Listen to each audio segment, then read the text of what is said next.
Salam şagirdlər. Bugün sizlərlə 15 fevral 2026-cı il Turan Tədris Mərkəzində keçirilən 11-ci siniflər üçün olan sınaq imtahanının izahına baxırıq. Deməli, ilk sualla başladıq. Deyək ki, 3 rəqəmli ədədin yüzlüklər mərtəbəsindəki rəqəm 7-dir. Ədədimiz olsun 7AB şəklində 3 rəqəmli ədəd. İndi bizdən burada nə deyir? Deyir ki, 7-dir. Bu rəqəm, yəni 7-ni silib. Əvvəlindən silib. Sonuna yazdıqda deyir 486 vahid azalar. Sonuna yazsaq. Buradan 7-ni elə bir gətiririk bu tərəfə. Olur AB 7. Ədəd deyir 486 vahid nə edir? Azalar. Azaldaq ədədimizi 486 vahid. Yəni çıxdıqda fərqi 486 eləməlidir. Fərqi neçə eləməlidir? 486. Yəni bunları biri alt-alta yazaq. Yəni altına yazsam AB 7-ni. İndi çıxdıqda 486 alınmalıdır. Mən düşünməliyəm ki, burada B-dən 7-ni çıxanda 6 alıramsa, B görürsən neçədir? Ki 6 alınır. İndi 6-nın üstünə 7 gəlirik 13. Deməli B buradan 3-ə bərabər olur. B bərabər 3. B gördüyümüz yerə 3 yazsaq. İlk ədədimiz 7A3 şəklində olur. İkinci ədədimiz də A3 7 şəklində. Çıxdıqda 486 eləməlidir. 3-dən 7 çıxsın. Olmur. 1 vahid buradan götürürəm. Hansı ki A'dan 1 vahid götürürəm. 13-dən 7 çıxanda 6. Gəldik bura. Buradan 1 vahid götürmüşəm. Və 3 çıxdıqda 8 almalıyım. Yəni neçədən 3 çıxsam 8 eləyər. 11-dən 1 vahiddə götürmüşdüm ki. Burada 11 qalır da. Yəni 1 qalır. Deməli A'mız da buradan nəyə bərabər olur? 2-yə. Deməli ədədimiz 723 imiş. 7-ni sonuna yazanda 237. Çıxaq görək həqiqətən də ödəyirmi? 3-dən 7 çıxmaq olmur. Qonşudan 1 onluq götürdük. 13-dən 7 6. Burada 1 idi. Buradan 1 vahid götürdüm. 11-dən 3 8. 7-dən də 2 4. Ödədimi ödədi. Deməli A'mız oldu 2. B'miz də oldu 3. Verilmiş ədəd 723 imiş. Bunun da rəqəmlərinin cəmi. Rəqəmlərinin cəmini topladıqda cəm 12. B bəndi. Keçdik. Funksiyanın təyin oblastını tapın. Bilir ki, arcsinus x funksiyasının təyin oblastı olan bu arqument müsbət 1 ilə mənfi 1-in arasında yerləşməli. Yəni 2x topla 1 bölü 5. Kiçik bərabərdir 1-dən, böyük bərabərdir mənfi 1-dən. Bərabərsizliyin hər bir tərəfini 5-ə vursaq, istiqamət dəyişikliyi olmayacaq. Mənfi 5, burada 2x topla 1, hansı ki 5-lər ixtisar getdi. Sağ tərəfdə 5-ə vuranda 5. Bərabərsizliyin hər bir tərəfindən 1-i çıxartsaq, mənfi 6, kiçik bərabər 2x, kiçik bərabər 4. Bütün hədləri də 2-yə bölsək, x böyük bərabər mənfi 3, kiçik bərabər 2. Mənfi 3-dən 2-yə qədər olan hissə C bəndi. Keçdik üçüncüsünə. Oturacaqların nisbəti 3 bölü 8 olan trapesiya. Çəkdim trapesiyanı. Bura 3K dedim. Burada 8K dedim. Trapesiyanın uzunluğu 20 cm olan yan tərəfinə nə qədər uzatmaq lazımdır ki, digər yan tərəfin uzantısı ilə kəssin. Buranı nə qədər uzatmaq lazımdır ki, adlandıraq. A, B, C, D. Bura 20 cm olsun. Digər yan tərəfin uzantısı ilə nə eləsin? Kəssin. Arkadaşlar, bu oxşarlıq sualıdır. Yəni, bura 3K'dır. Bura neçə K'dır? 8K. İndi bu hissə 20-dir. Burada x vahid deyək ki, uzatdıqda. İndi oxşarlığı yazsaq, yəni buradakı bucaqla buradakı bucaq eyni olmalıdır. Bununla da bu bərabər olmalıdır. Təpə bucağı da onsuz görürük ki, ortaq bucaqdır. Kiçik üç bucaqda nöqtəlinin qarşısında x-in, böyük üç bucaqda nöqtəlinin qarşısında x topla 20-yə. Bərabər kiçik üç bucaqda təpə bucağının qarşısında 3K'nın, böyük üç bucaqda təpə bucağının qarşısında duran 8K'ya nisbəti. Deməli, buradan K'lar sadələşsə, çarpaz vuranda 8x bərabərdir 3x üstə gəl 60-a, 5x bərabərdir 60 alırıq, hansı ki x də bərabərdir 12 olaraq tapdıq. Deməli, 12 cm uzatmaq lazım idi buranı. Gəldik bura. X kök x, yəni bu kök x-in kubu deməkdir. Kök x-in nəyi? Kubu. Üstə gəl, kök y-in kubu bərabərdir 9. Bu kök x-in kvadratı, bu kök y deməkdir. Üstə gəl, burada kök y-in kvadratı, vur kök x deməkdir. Bərabər 6-ya. Sonra diqqətlə baxsaq, burada görərik ki, yəni sürətdəki ifadə a kubu topla b kubunu oxşuyur. Məxrəcdəki ifadə a kvadratı b, üstə gəl, a b-nin kvadratını oxşuyur. Hansı ki, bu kublar cəminin açılışında olan ifadələrdir. Amma burada 3 yoxdur. 3 olması üçün nə etməliyəm deməli aşağını? 3-ə vurmalıyam. 3-ə vuranda kök x-in kubu üstə gəl, kök y-in kubu bərabər 9. 3-ə vuranda 3 kök x-in kvadratı kök y. Üstə gəl 3 kök x vurulsun kök y-in kvadratı, hansı ki yerlərini dəyişdim vuruqların. Bərabər 3'ə vurdum 18. İndi tərəf-tərəfə toplasaq, bu ifadə də bizə kök x üstə gəl kök y-in mötərizə kubunu verər. Sol tərəfdəkilərin cəmi. Sağ tərəfdəkiləri də cəmlədik 27. Yəni neçənin kubu 27 eləyər? O neçəni tapırıq? Yəni 3'ün kubu. Bizdən istənilən ifadənin cavabı 3. Keçdik digər suala. Deməli, bu ifadə, bu cəm deyir. A kök 2 üstə gəl B kök 3'dür. Kök 18'i 9 vur 2 kimi yazdım. 3 kök 2 üstə gəl. Kök 25'i, kök 75'i 25 vur 3 kimi yazdım. 5 kök 3 üstə gəl. 16 vur 2 kimi yazsam. 4 kök 2 üstə gəl. 9 vur 3 kimi yazsam. 3 kök 3. Şimdi 3 kök 2 ilə 4 kök 2'ni toplayanda eləyir 7 kökdə 2. 5 kök 3 ilə 3 kök 3'ün cəmi də 8 kökdə 3.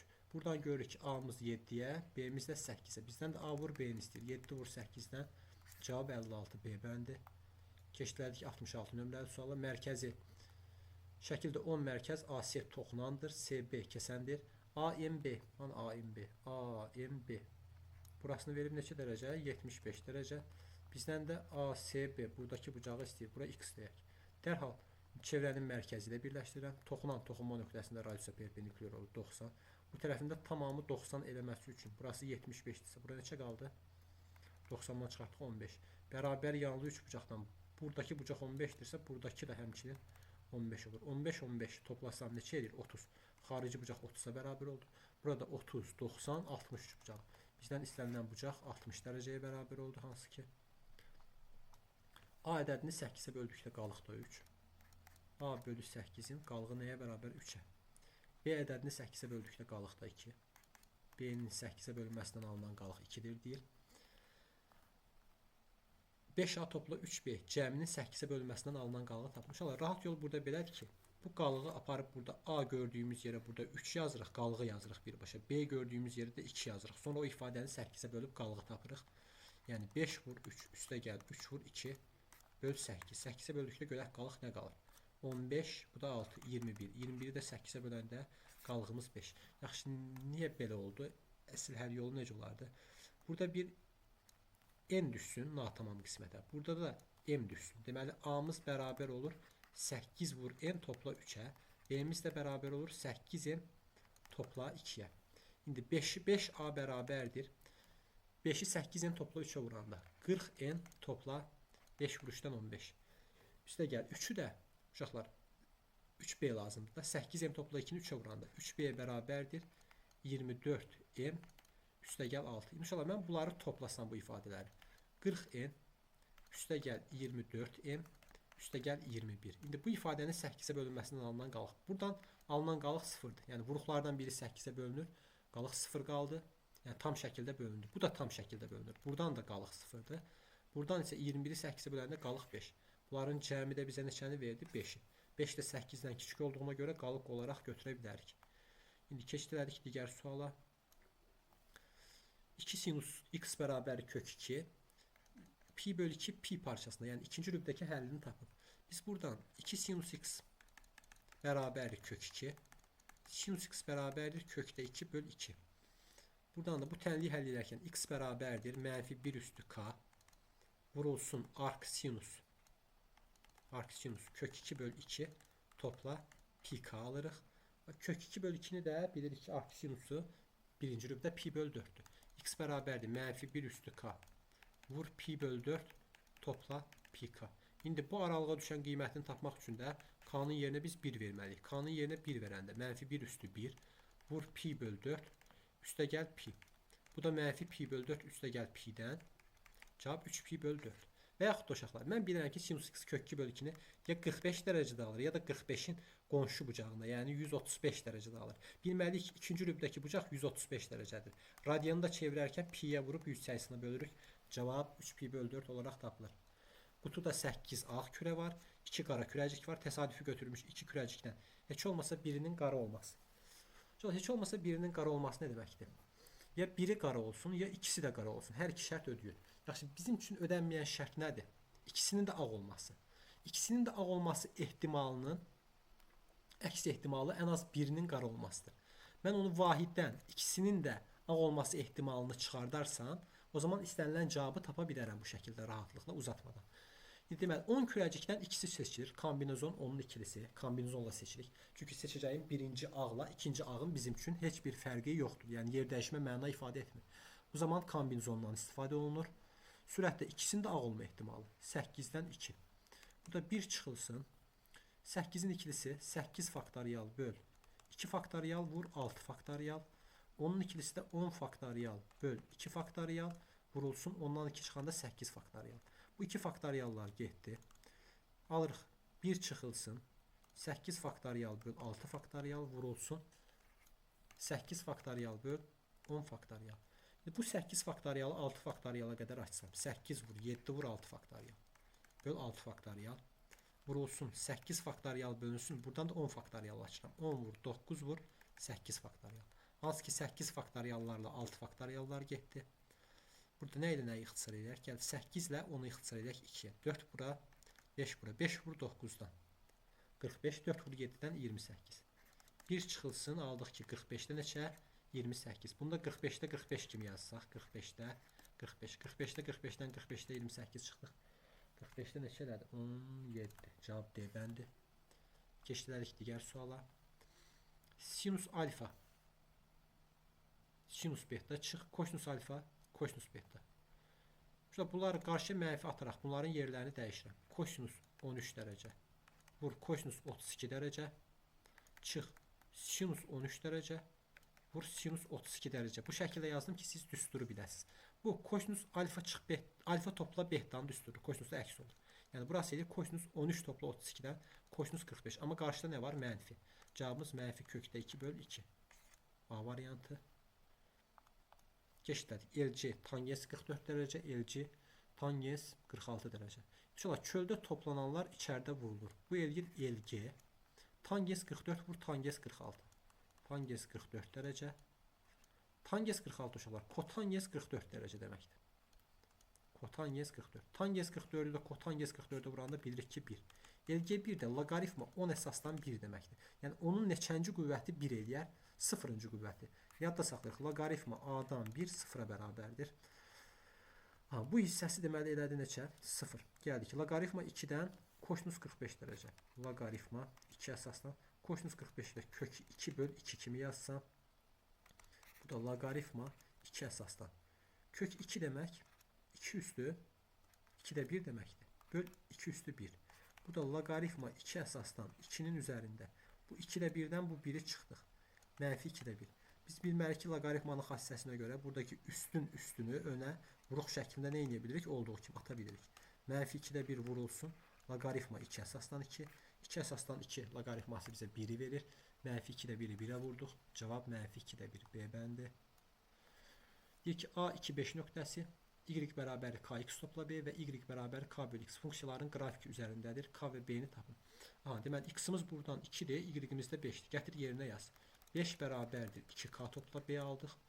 Buradan da y-in yerinə 5 yazılır. 5 bərabərdir k bölünsün 2 aldıq. Biz buradan k-nı asanlıqla tapırıq. K bərabər oldu 10-a.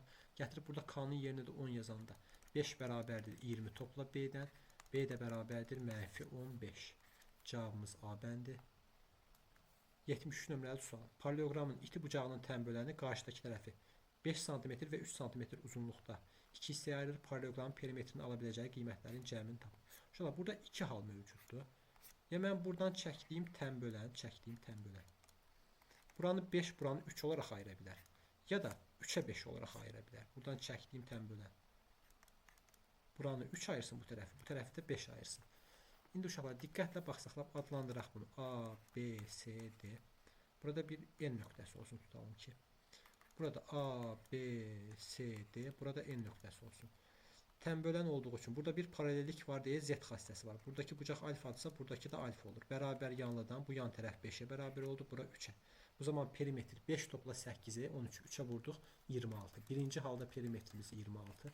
Gəlin ikinci halda perimetrimizə baxaq. Burada oxşar qayda ilə bu bucaq alfa, burada alfa, burada alfa oldu. Hansı ki Z xassəsinə görə daxili çarpaz bucaqları bərabərdir. 3, 8. 3 ilə 8 topladıq 11. 11'i də 2'yə vuranda 22. Perimetri ya 26 ola bilər ya da 22. Cəmini tapın deyir. Cəmi də elədi 48.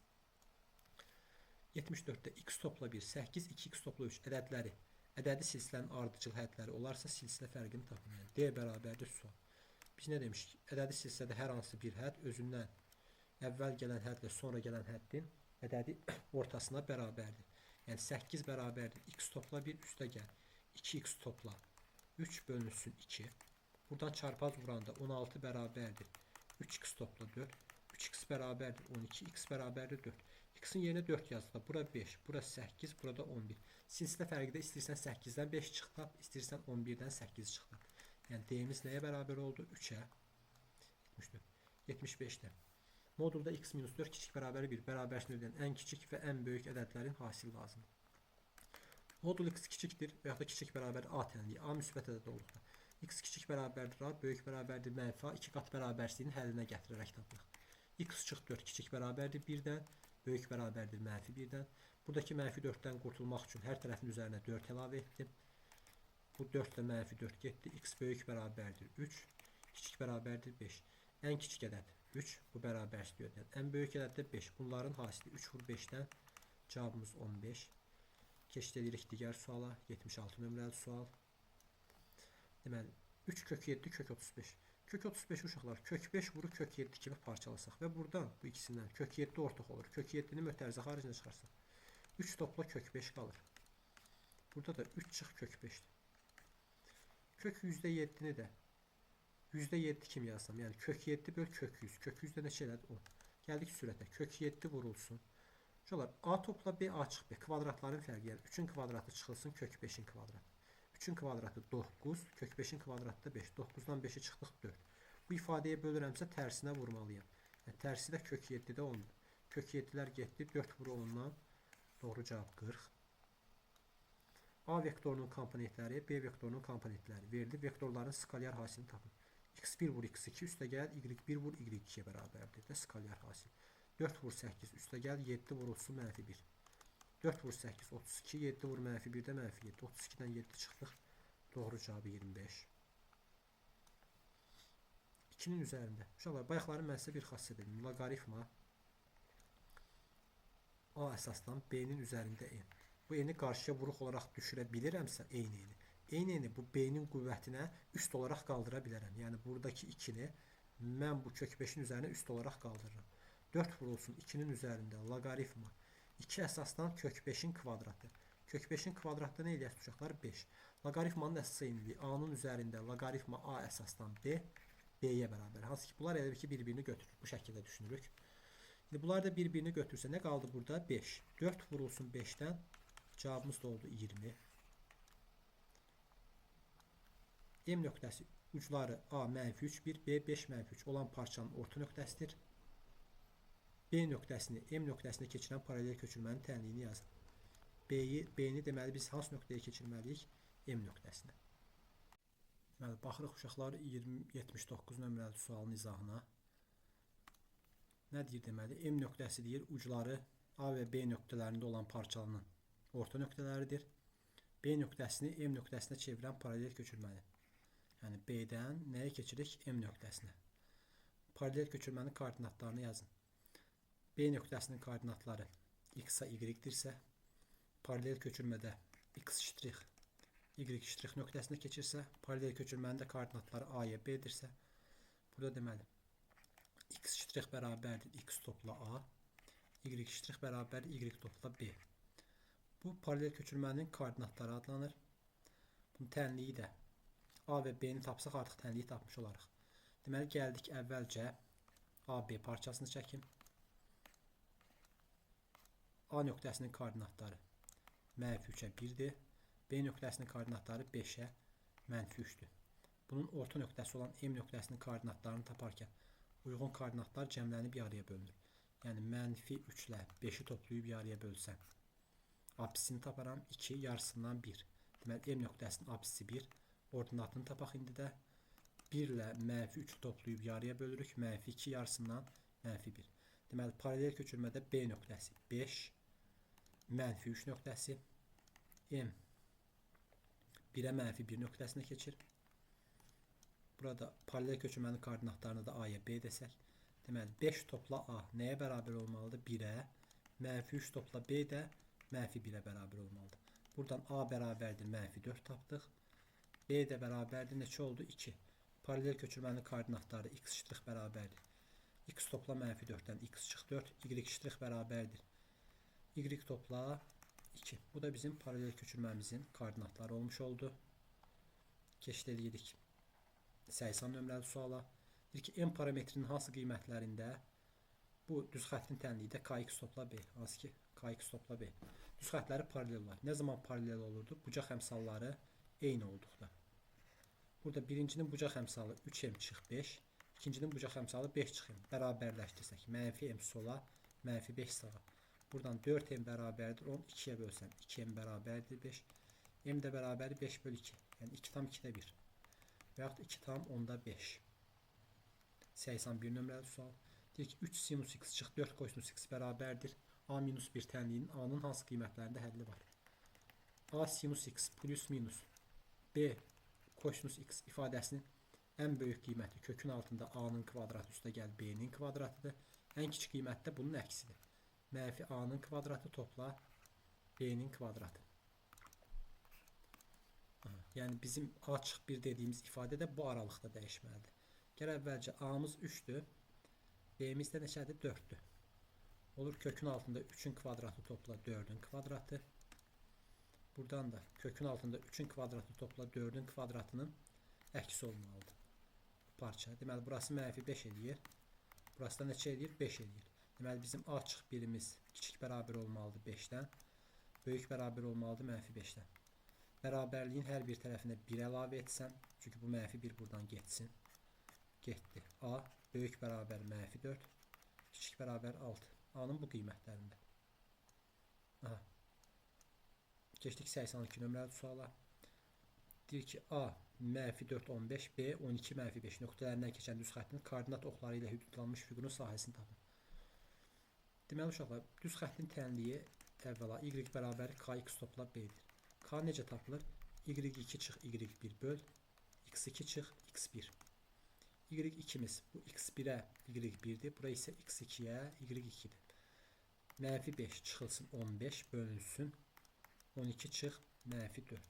Buradan -20 böl 16'dan 4'ə ixtisarladım -5 böl 4. Deməli K'mız -5 böl 4'dür. Y bərabərdir -5 böl 4 x topla b'dən. Bu nöqtələrdən hər hansı birinin koordinatlarını nəzərə alsam gətirib burada. Tutalım ki A-nı alaq. X-in yerinə -4, Y-in yerinə 15 yazıb B-ni tapmağa çalışıram indi. Deməli 15 bərabərdir -4'də 5. Vurulsun -4 topla B. Buradan alırıq 15 bərabərdir. Mənfini mənfiyə vuranda müsbət elədi. 4'lər getdi 5 topla B-yə. B də buradan 10 oldu. Deməli bizim düz xəttimiz Y bərabərdir. -4'də 5x topla 10 düz xətti oldu. İndi koordinat oxları ilə kəsişmə nöqtələrini tapanda x-a 0 verib y-ə tapırdıq. X-a 0 deyəndə y-imiz olur 10 nöqtəsi. Y-ə 0 deyəndə -4'də 5x topla 10 bərabərdir 0'dan. Buradan alırıq ki, bunu sol tərəfə keçirəndə 4'də 5x bərabərdir 10'a. Hər tərəfi 5'də 4'ə vursam 5'də 4'ə 4'lər 5'lər getdi. X bərabərdir 10 vur 5'də 4'dən 8'ə. X oxunu da 8 nöqtəsində kəsəsdir bu düz xətt. Yəni bu nöqtənin koordinatları x-i 0, y-i 10 olan nöqtədir. Bu nöqtənin koordinatları isə x-i 8, y-i 0 olan nöqtədir. Bu iki nöqtədən keçən düz xətti çəkdim. İndi koordinat oxları ilə əmələ gətirdiyi 3 bucaq. Buradakı bu düz bucaqlı 3 bucaqdır. Bu katet 10, bu katet 8. Katetləri hasilinin yarısı. 10 vur 8 bölü 2'dən cavabımız oldu 40. Deməli hansı ki 82 nömrəli sualda cavab 40 elədi. 83 nömrəli suala baxırıq. 83. Deyir ki, bir hədlisinin, bu bir hədlinin A vur, x üstəyən, y üstəyən şəklində göstərin. A topla, n topla, m tapın. 8 x üstü 6, y üstü 3 vurulsun. Mənfi 1000'də 125, ixtisar gələndə 125'ə 8'də 1 alınır. X üstü 9, y üstü 6. 8'i mənfi 8'də 1'ə vurdum. Mənfi 1, hansı ki A'mız mənfi 1 olacaq. X üstü 15, n'imiz 15 olacaq buradan, yəni x-in qüvvəti. Y-imiz də y üstü 3, y üstü 6'ya vuranda y üstü 9. A bərabərdir -1, n bərabərdir 15, m də bərabərdir 9. Bunların cəmini də istəyir. Cəmləyəndə 23 eləyir cavabımız. 84 nömrəli sual. Köklər cəmi 1'ə bərabərdir. X x1 topla x2 kvadrat tənlikdir. Mənfi b böl a-dan mənfi b-mizin yerində 1 durub, a-mızın yerində də m durub. Bərabər olmalıdır 1-ə. Buradan 1 bölü m bərabərdir mənfi 1-ə. Mənfi m bərabərdir 1-dən. M-imiz mənfi 1 oldu. M bərabərdir mənfi 1. M-in yerinə mənfi 1 yazanda mənfi x-in kvadratı topla. X mənfi 1 yazdım. Burası müsbət 8. Üstünə 4 gəldim. Müsbət 12. Bərabərdir 0. Köklər hasilidir. A-ya bərabərdir. x1 vur x2 də sərbəst ət böl baş əmsal. Sərbəst ətimiz müsbət 12. Baş əmsalımız da mənfi 1. Müsbət 12-ni mənfi 1-ə böldük. Cavab mənfi 12. Keçdilədik 85 nömrəli sualın izahına. Deməli, 1 topla tangens x topla tangens kvadrat x. 1 topla kotangens x topla kotangens kvadrat x. Yazıram 1 üstə gəl tangens x-in yerinə sinus x böl kosinus x. Üstə gəl tangens kvadrat x da sinus kvadrat x bölünsün kosinus kvadrat x edir. Ortaq məxrəcə gətirsəm kosinus kvadrat x. Böldüm 1-ə, vurdum 1-ə. Elədir kosinus kvadrat x. Böldüm kosinus x-ə. Kosinus kvadratına. Kosinus x tamamlayıcı vurulur kosinus x oldu. Hansı ki sinus x-ə vurduq. Sinus x, kosinus x. Üstə gəl sinus kvadratı x buradadır. Deməli, belə almış olaq. Qısa şəkildə yazıram. Kosinusun kvadratında. Kosinus kvadratı topla sinus kvadratı. Elədir 1 topla sinus kosinus. Eyni şəkildə məxrəci sadələşdirəcəm. Oxşar qayda ilə sadələşdirsəm. 1 üstə gəl. Kotangens kosinus böl sinus deməkdir. Kotangensin kvadratı, kosinusun kvadratı böl sinusun kvadratı deməkdir. Ortaq məxrəcə gətirsəm. Burada sinus kvadratına vururuq. Buranı da sinusa vururuq. Eləyir sinus kvadratında. Sinus kvadratda kosinus kvadratının cəmi 1 topla sinus kosinus. İndi bu ifadəni də bu ifadəyə bölməlikdə yekun olaraq. Bölərkən birincisi olduğu kimi qalır. 1 topla sinus kosinus böl kosinusun kvadratı vurulsun. Digəri tərs çevrilir. Sinus kvadratı sürətə qalxdı. 1 böl sinus kosinus məxrəcə düşdü. 1 üstə gəl sinus kosinusları ixtisar getdi. Sinus kvadratı böl kosinus kvadratı. Yəni sinus böl kosinusun kvadratı. Yəni tangens x-in kvadratı aldıq. Bu da edir tangens kvadratı x. Deməli 85-də də cavabımız eləyəsdir tangens kvadratı x. Yaxşı, sağ olun. Gələn sınaq izahlarında görüşənədək.